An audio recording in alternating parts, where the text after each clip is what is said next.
Assalamualaikum warahmatullahi wabarakatuh. Hai Mams, hai Bunda, hai teman-teman semuanya. Gimana kabarnya hari ini? Semoga kita semua selalu dalam lindungan Allah ya, diberi kesehatan, dilancarkan rezekinya, dimudahkan urusannya, dan diijabah segala doa dan hajatnya ya teman-teman. Nah, kembali lagi di video recehnya David Family ya.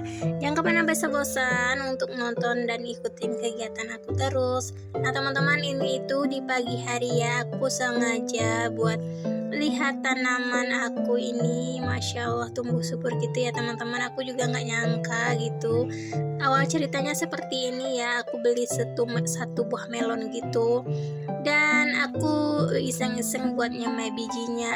Ternyata numbuh gitu teman-teman. Dan ini aku pindahin ke polybag, dan sekarang udah mau berakar-akar gitu ya. Aku bikin anjungannya gitu ya teman-teman, dan mudah-mudahan nanti bisa berbuah gitu ya.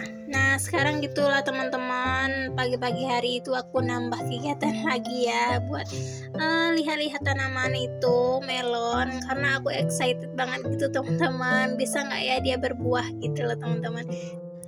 Nah teman-teman, ini dilanjut ya kegiatan aku. Habis lihat tanaman tadi, aku mau bersih-bersih kulkas ya teman-teman, karena stok di dalam kulkas juga udah pada habis gitu ya. Jadi enak deh buat bersihin kulkasnya gitu.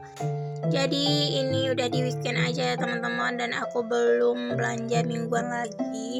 Jadi sekalian aja ya, sebelum belanja aku mau bersihin kulkas dulu biar enak nanti nyusun dan food prepnya gitu ya teman-teman. Oh ya Mams, Bunda, teman-teman, jangan salfok ya sama anak aku gitu ya, karena memang dia lagi gak betah gitu, diam gitu ya teman-teman. Apa yang aku kerjakan dia juga mau ikut gitu teman-teman, dan apapun yang dia mau itu harus sama aku gitu teman-teman. Padahal si papanya juga ada tuh di rumah ya, lagi santai-santai aja, tapi ya kalau aku kerja dia tuh gangguin terus gitu loh teman-teman. Tapi nggak apa-apa lah ya, namanya juga anak-anak gitu ya, nyamannya sama bundanya gitu ya teman-teman. Kalau teman-teman ada nggak sih anaknya yang kayak aku juga, yang mau apa-apa tuh sama bundanya atau sama mamanya gitu ya, lebih dekat sama mamanya atau bundanya gitu ya teman-teman. Tulis-tulis aja di kolom komentar ya. Nah ini aku mau lap-lap dulu ya di bagian atasnya di freezer ini teman-teman, karena sering ada tumpahan minuman gitu. Anak aku tuh sering kalau beli bubur itu, kalau nggak habis itu ditaruh di sini gitu teman-teman. Nggak tahu ya motivasi dia buat taruh di sini itu apa. Lagian juga kalau udah beku gitu dia nggak mau makan lagi, tapi kalau nggak habis itu selalu ditaruh di sini gitu teman-teman. Ya udahlah ya, namanya juga sedang berekspresi dan berkreasi gitu ya teman-teman. Udah dibiarin aja, nanti kalau udah nggak ada manfaatnya lagi ya aku buang gitu teman-teman. Di bagian freezer udah bersih ya teman-teman, dan ini juga aku mau lanjut di bagian bawahnya. Di sini ada sisa-sisa sayuran gitu yang yang nempel gitu ya teman-teman, dan juga ada tumpahan susu gitu di bagian pintu kulkasnya. Jadi aku lap-lap ya, sekalian nanti raknya itu aku cuci gitu teman-teman, biar nanti aromanya juga segar dan bersih gitu ya teman-teman. Ikutin terus ya kegiatan aku, jangan di skip ya teman-teman.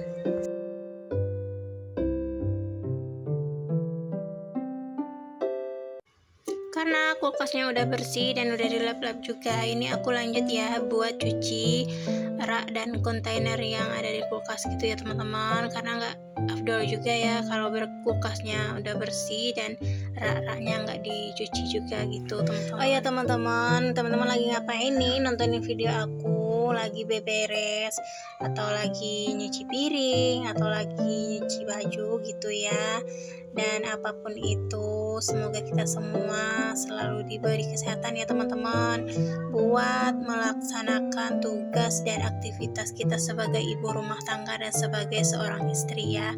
Mudah-mudahan apa yang kita lakukan, apa yang kita kerjakan ini bernilai ibadah dan harus ikhlas dan selalu bersyukur ya teman-teman. Dan insya Allah berkat kerja keras dan konsisten kita itu, kita bisa menggapai impian dan cita-cita kita ya teman-teman. Sebagai ibu rumah tangga juga punya penghasilan dari YouTube ini gitu ya teman-teman. Amin, amin ya robbal alamin. Oh ya teman-teman, aku mau sedikit cerita ya teman-teman, pengalaman aku dan kendala aku dalam jadi YouTuber pemula ini gitu ya teman-teman. Di sini aku kontennya itu memang keseharian aku aja yang aku record gitu ya teman-teman, memang gak ada dispesialkan kontennya gitu. Ya sejauh ini sih aman-aman aja gitu ya teman-teman, senang-senang aja buat nge-record kegiatan sehari-hari gitu ya teman-teman.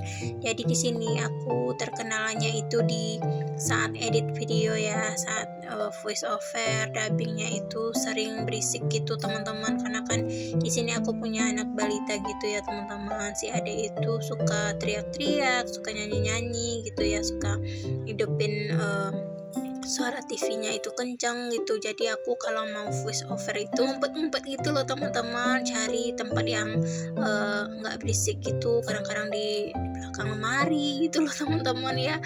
Mau gimana ya, aku maunya itu kalau saat dubbing itu memang suara aku aja yang kedengaran gitu teman-teman, karena kan gak enak ya buat teman-teman yang lain gitu dengar suara video aku tuh berisik gitu teman-teman, jadi bosan kan kalau aku dubbingnya itu ngerekam suaranya itu kan pakai HP aja ya teman-teman, nggak pakai handset gitu ya. Tapi aku nggak tahu kalau pakai handset nanti suaranya itu kayak gimana. Boleh tulis di kolom komentar ya teman-teman, sepengalaman teman-teman yang pakai handset gitu, apa lebih jernih, apa lebih nggak kedengaran suara-suara yang di belakang atau kebisingan yang di belakang gitu ya teman-teman. Tulis di kolom komentar ya. Nah, kendala aku selanjutnya itu teman-teman juga tentang voice over ya. Kadang apa yang aku mau bilang itu apa yang terlintas di pikiran aku aja gitu teman-teman.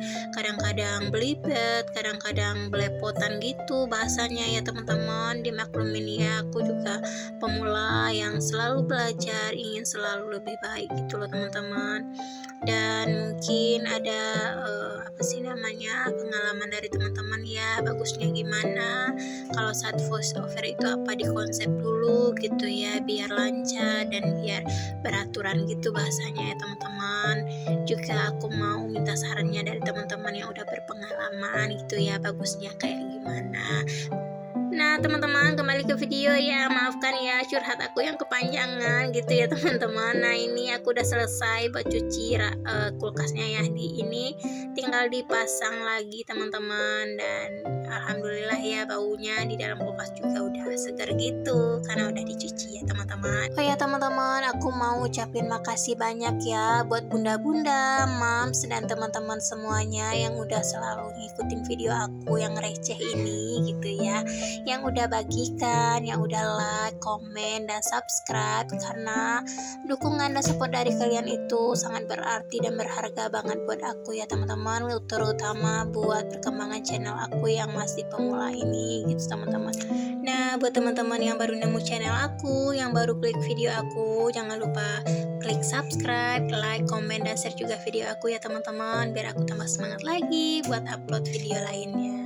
Nah teman-teman, kali ini aku mau bikin pewangi ruangan gitu ya teman-teman, karena kan kalau di dapur ini ada bau-bau tak sedap gitu ya teman-teman, kadang dari sampah, kadang dari piring-piring kotor gitu ya. Nah di sini aku punya kamper dan pewangi pakaian, juga ada botol bekas gitu ya teman-teman. Di sini juga aku mau gunakan gunting gitu teman-teman, buat gunting botol bekasnya gitu teman-teman.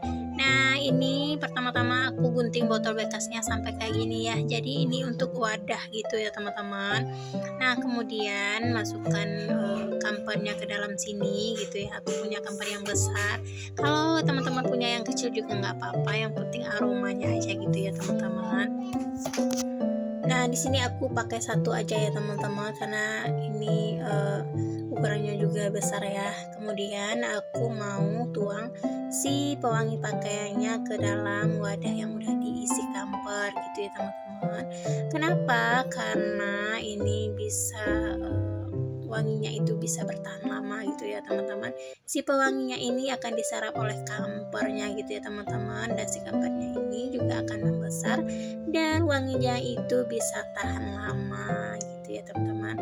Usahakan si kampernya ini itu kerendam sama pewanginya semua ya teman-teman.